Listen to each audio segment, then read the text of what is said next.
एक बार जंगल में एक भेड़ अपनी मस्ती में गुजर रहा था। उसने देखा कि पिंजरे में बंद एक शेर रो रहा था। शेर ने भेड़ से उसे बचाने की विनती की, लेकिन भेड़ को सिर्फ यही डर था कि यह निकलते ही मुझे खा जाएगा।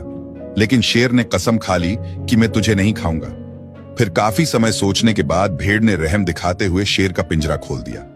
अब शेर बहुत भूखा था, तो उसने भेड़ को पकड़ लिया और जोर जोर से हंसने लगा और बोला, तुम तो मूर्ख हो, अब मैं तुम्हें खा जाऊंगा।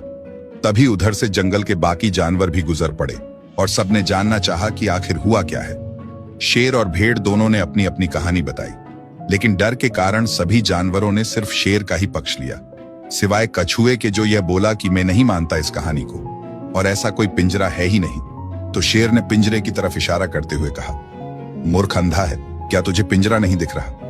कछुए ने फिर से कहा, अच्छा, तो जब भेड़ आई तब तुम अंदर थे या बाहर? शेर ने कहा कि मैं अंदर था। कछुए ने कहा, ठीक है, तो तुम अंदर जाओ, फिर देखते हैं कि तुम भला इस पिंजरे में समा भी सकते हो या नहीं। शेर अपने आप को साबित करने के लिए पिंजरे में घुस गया और कछुए ने दरवाजा बंद कर दिया और भेड़ से कहा, यह मदद के लायक है ही नहीं, इसे पिंजरे में ही बंद रहने दो।